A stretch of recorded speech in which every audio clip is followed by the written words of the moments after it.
Catherine, you're being way too hard on yourself. Your house is not in an absolute disarray. If your house was in disarray, you'd have 2 dead parents and a dead dog. Okay, so don't be so hard on yourself. Oh, you're probably correct in that, but yeah, my house is in disarray. It's not. However. No, okay, you may feel that way, but literally stand back and look at this. I can't because there's no room to stand. You well, then stand outside. Or better yet, stand on the roof. Okay. You have 2 elderly parents who are, I do. I'm not going to say barely clinging on, but need a lot of help to get around. Yeah. And a dog. Oh my God, the dog. Who I told you not to buy. Who is also basically on the roof. And they're all doing fine. Yeah. So don't be so hard on yourself. I know. Let me do that. Okay. Or we can be hard on someone else. Who should we be hard on this week? I don't know. There's so many we can choose from. I say we stick with the quasi-art world. Or the anti-Semites. Ye. What the hell's going on with that? Kay-enne West. Is that how you pronounce his name? Kanye. Well, I woke up this morning and I opened up BBC and it wasn't one of the headlines. It was like one of the sub-headlines, but it's like Adidas drops Ye. It's like, Good. finally. Oh no, Catherine. Does that mean we're going to lose our free speech? No, but hopefully it'll help decrease hate speech. I mean, free speech isn't just anything you want to say. Correct. I have to explain this to adults all the time, and it's really disappointing that people don't understand what free speech is. Isn't that true? But true? we've talked about that before, so I don't think we need to recover Let's it not. again. Yeah, no, but Just the good news. Good for that Adidas. Adidas finally nutted up and dropped Ye. Good. Okay, moving on. What else are we updating? That was the show. That was the show. Okay, you have any updates? I don't know what kind of tone you want the show to have on, in our social media. So I held off on this one for a while, but we did have a commenter. All of our comments so far have been positive because we're such remarkably positive people. Right. What happened? Well, we got a negative comment on Instagram. Finally. Which I thought it was kind of funny, actually. Okay. So. Okay. What episode? What were they referencing? Episode 62, Flat Earth AI Zombies, which is a phenomenal title, by the way. I think I came up with that. Or maybe you did. I don't remember. I think you came I up did. with the blurb, though. You did a great job on the blurb. I love did this the blurb. Catherine and James eviscerate flat Earth theory and the zombified appetite for alternative realities while predicting the future of AI art. Mm-hmm. Brilliant. That was very good. Thank you for that. And I'm glad I pushed you and I unwillingly forced you to do the blurbs instead of just listing out the themes. Yeah, I haven't thought about blurbs, but I like the blurbness. Go ahead. Okay, so what? I used to do that a while back, but then I got lazy and just did the It takes some time to bullet think points. about it. And then you started doing the show notes, and then I was like, I really like those blurbs. I bet I could force Catherine to do that. Mm-hmm. I'll just take a dog hostage or something. Anyway. Oh my God. Take him. A commenter by the name of Through the Selfie Glass says to that post, you two chumps won't eviscerate shit. I love it. Thank you, Through the Selfie Glass. That was like, that's the funniest thing I've heard all day. Poop is not hard to eviscerate. It's halfway there anyway, right? So you just get a masher and smash it up. How hard could that be? So did you listen to the episode Through the Looking Glass? Oh, I'm sure he didn't. I mean, Through the Looking Glass. No, my question, I'm curious, how he found it because... Yeah, what were the hashtags? So the hashtags on that one were podcast art, flat earth. I'm guessing he's a flat earther. That's probably what got him riled up. TikTok, Midjourney, Stable Diffusion, and AI. Of course, he could also be some kind of AI junkie who didn't really understand what we were saying and thought we were going to eviscerate AI. Oh, maybe. It would have helped if he'd listened to the episode. Either way, no matter how I parse this or eviscerate it, he comes out looking kind of stupid. So, but I didn't want to respond to him without talking to you first because I was like I said, I was going to kind of try to poke him a little bit because I have a little bit of a troll in me. Do you now? So I was gonna say something like bold words coming from someone hiding behind a private account. Oh, it's a private account. Oh, of course it is. Are we sure it's not a troll? Little baby can't have a public accounting of his actions and deeds. Are we sure it's not a bot? Yeah, I can't see anything bottish about that. Nothing bottish, you say, huh? I don't say. I mean, a bot usually is trying to sell you something or trying to make Russia or China look like they're great. Yeah, not just coming at us for not eviscerating shit. a Russian bot would come in and say something like, well, Ukraine was always part of Russia, and it's run by Nazis now. Oh. That's a bot thing to say. Okay. Well, anyway, that's our first hate comment. So chalk one up for SubRant. Well, the first one that's gotten through.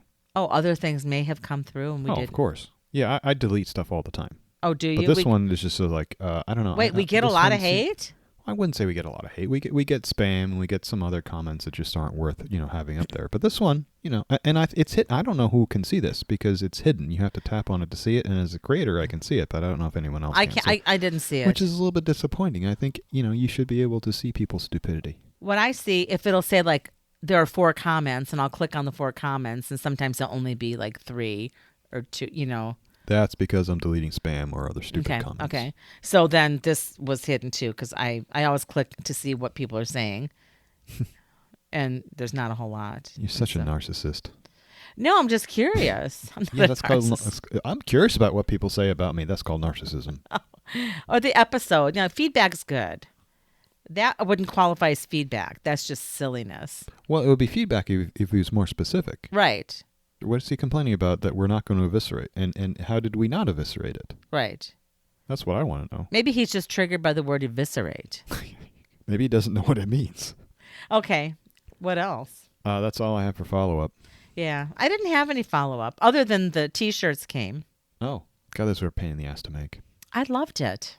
I complained about that already, though. Oh, that's great that you loved it. That makes it at least worthwhile. I bought 3 of them just to see the quality of the actual product.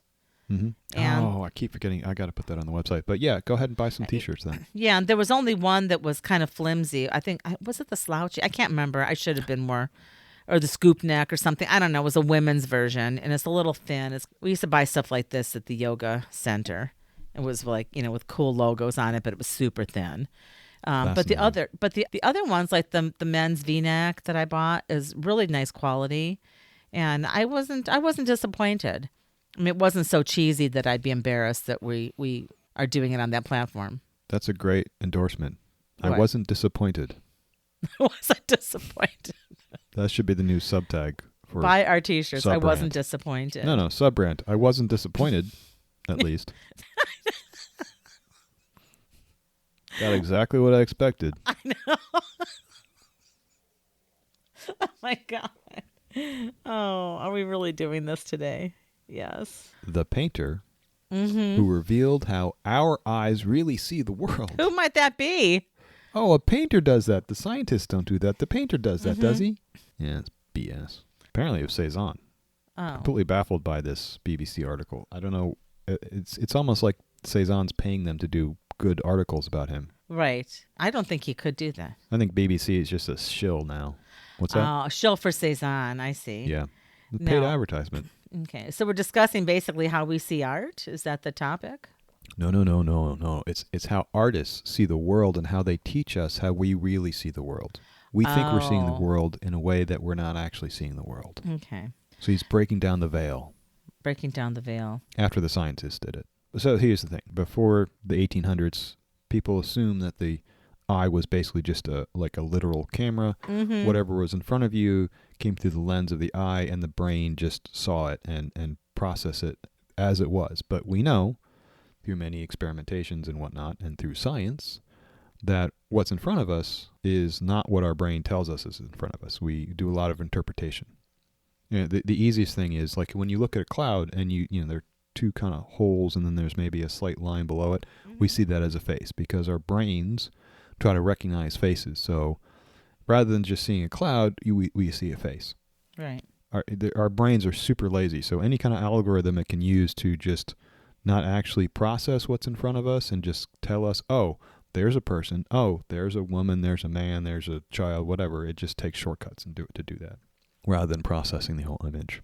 So artists and scientists try to figure out those lies and try to play with them.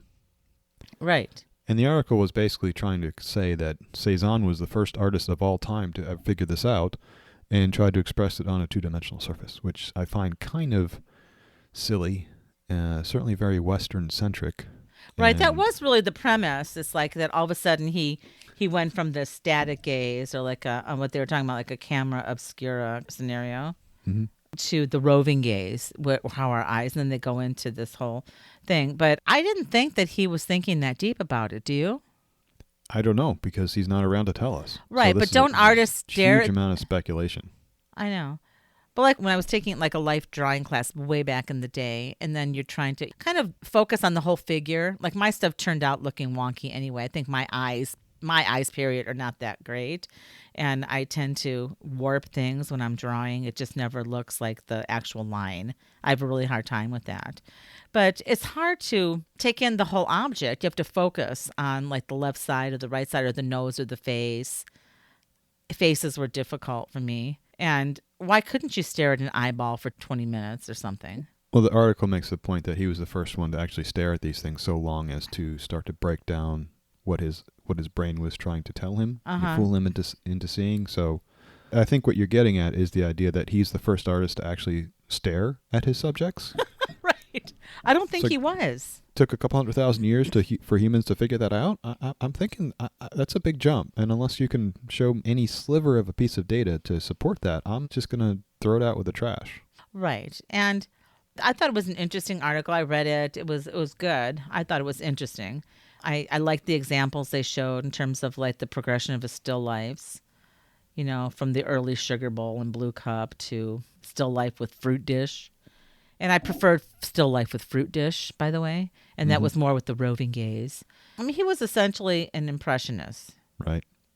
Yeah, he grew up with the impressionists. Right. He was right there with them. And right there with them. them. Clearly, if you look at his work on a timeline, you can clearly see how he's being inspired by, well, I'll use the generous term, inspired by the impressionists. He's working next to them and alongside them, so this isn't unusual. Right. And then as you move forward in life and mature and experiment with all kinds of things on canvas, I mean, don't you think you start just doing different things? I mean, why does he have to stay in the impressionist camp? Well, I think you always try to experiment a little bit, and some people experiment more and some people experiment less. Right. And this is a point, the Impressionism is a point at which the art world is being overturned. The French art world at that time was ruled by the Academy, and the Impressionists came along and basically turned that upside on its head. And so there was a lot of, the art world started moving pretty quickly at that point. I think this morphed rather quickly into like a pre-Cubist scenario. Yeah, that's a good point. He starts to play with Cubism, and I don't think it's wrong to say that he invented Cubism. No. It's pretty subtle in some of his work. It's really kind of funny. What? One of the curators says this really kind of bizarre thing. This is a quote from the article. The fact that he intentionally retained mistakes in his final paintings does not mean that Cezanne was careless.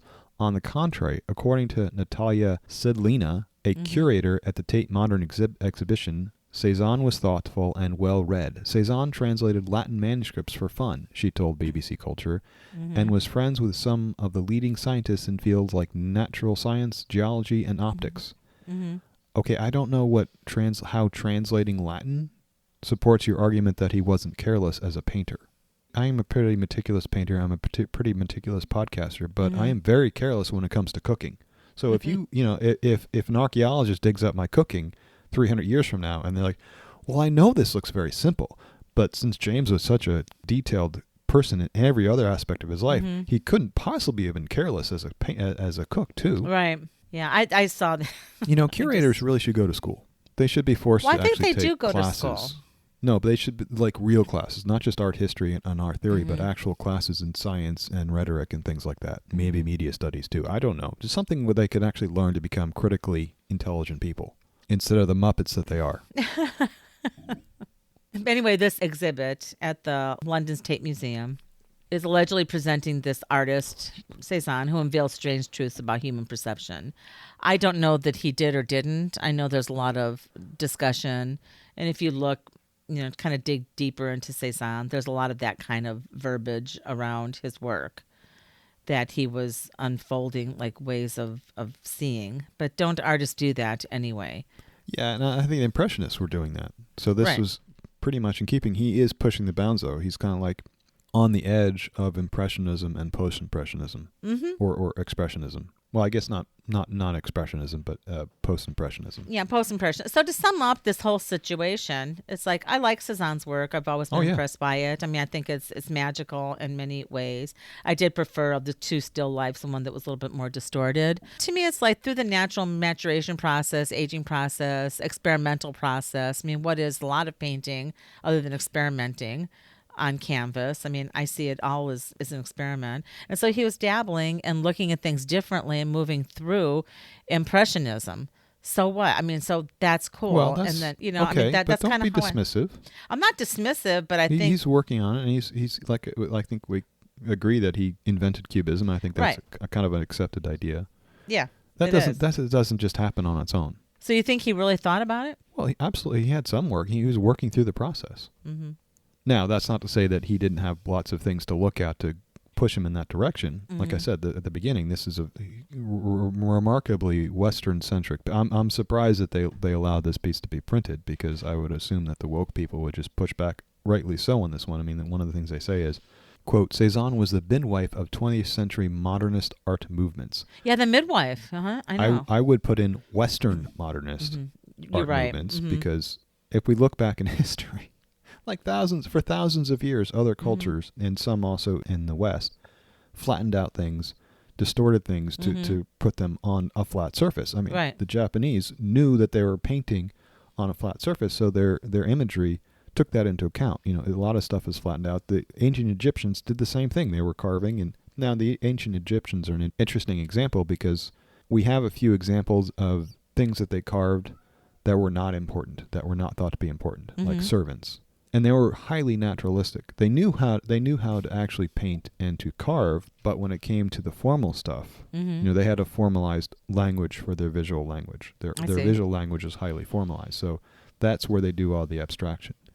So they have a choice. You know, when an Egyptian artisan wakes up in the morning, he's like, I know how to paint and draw, but I'm going to use a formalized abstraction to do the temple, because that's what, otherwise they'll probably cut my head off. Okay.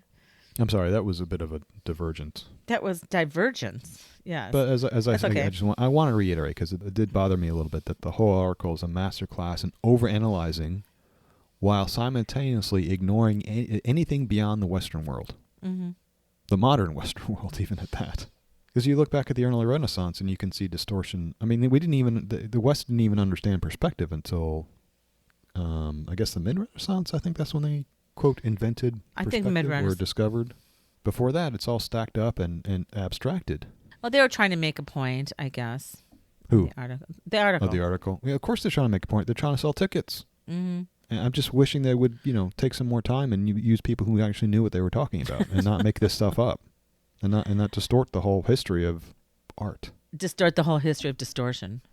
They've just eviscerated. They've eviscerated the early 20th century. They've eviscerated the shit out of early 20th century art history. They did.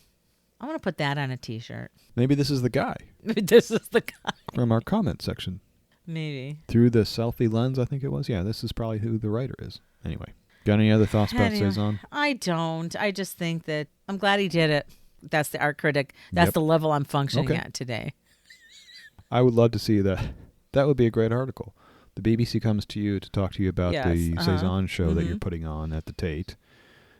And they ask you, so Catherine, what do you think about Cezanne? And I just say, I'm glad he did it. Boom. Article's over. That's the that's the way the BBC used to be. They used to have these really short and sweet articles, and now I'll read 3 or 4 paragraphs of a BBC article these days, and I'll just give up because they won't have even gotten to the point where 10 years ago, that's all they would have had was like 4 paragraphs of the whole story because they just used to get to the point. Yeah, no, to me, it's like had he, I don't know, do they have any kind of records of his process? That would have been interesting to me to look at that. But to me, like if I was going to be interviewed, it'd be like, okay, here's this guy. He kind of grew up and nurtured his impressionistic roots. And then he may or may not have gotten bored with that or started seeing things differently. Maybe has some thoughts about how the visual world occurs. And then also during that time, wasn't that the onset of photography at some point? Right. And so in early photography, and I'd read this before, that it was disappointing. Early photography was disappointing. And so if they were disappointed with photography as painters and they thought it was drab, then why not just go further? It's like, so obviously when you're looking, if he had that thought, it's like, okay, so I'm looking through my eyes, and then this is like with photography. I thought this was what it was, and it isn't. So let me go further. And then the experimentation starts, and then you got a toe in cubism. And I think that's a beautiful process. And that's all. I don't know that all this other stuff. Well, I don't know that you can really draw that line without knowing more about Cezanne. I mean, if you had... If we had documentation, that's what I'm saying. This is all. Okay. This is all pretend, James. I'm just pretending because everyone else is pretending because he's long gone, and I don't know how much he documented his process. But to me, that makes sense. So in my little story world, that's how it happened. Okay, it makes a certain amount of sense. I don't really buy the idea that they were disappointed with photography. If you're disappointed in photography, you're not doing it right. So that's on that. That's on that. That's the last thing I want to say about it. Okay, yeah. Let's just move on. But in terms of process, I came upon a little piece about how does art involve experience. Mm-hmm. And just the only takeaway, I don't want to really waste a lot of time, was like in terms of the process. Do you think this is just a waste of time? Well, I don't know. We should ask our critic. No, I don't want to keep referencing that one person. Okay, don't. Okay, so anyway, no, I don't think it's a waste of time. Thank you. No, not at all.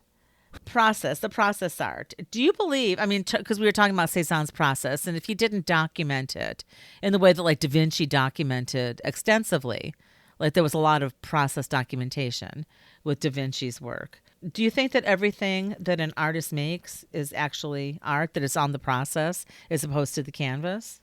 No, the process isn't the art. The art is the art.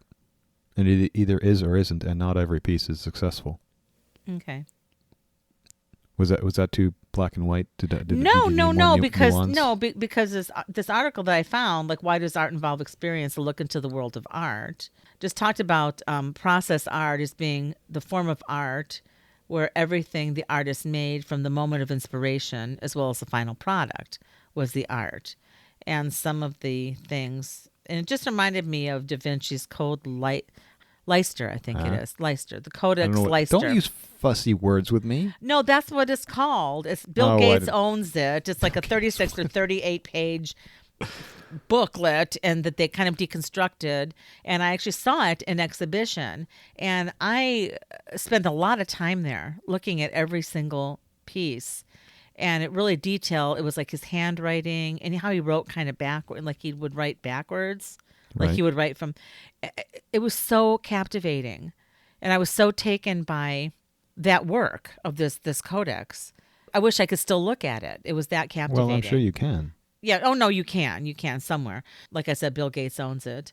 But, to me, that...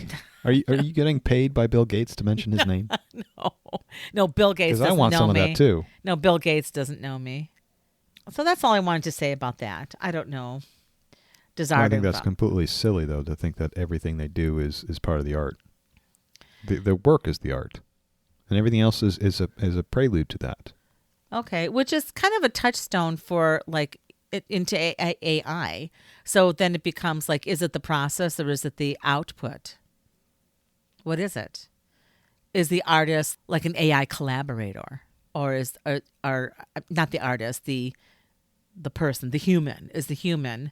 What is the person inputting the text? Yeah, is the human who's inputting the text. Do you want to come up with a term for that person? AI collaborator. I would go with that. Well, that seems, I don't know. I get a little bit of Nazi overtones to that. Oh, no. We don't need any more of that in the state of Arizona. No, just say no. But you know what I'm saying? I mean, it's just like if you're saying that process art, it was kind of the segue into, like, we were talking a lot about AI, and then I came upon that article, and I just kind of parsed out the process art pieces. But it's like, okay, so if you're saying that everything is it, then how does this apply, or does it apply to AI generated images? Oh, we're talking about AI again, are we? Yeah, James, we always seem to go back to AI. How about if we just have a separate podcast and we'll just discuss, there's a lot going on with AI. I think we should just focus on that. That'll be our next one. Our next podcast will again be on AI. Oh, good. All right. That's it.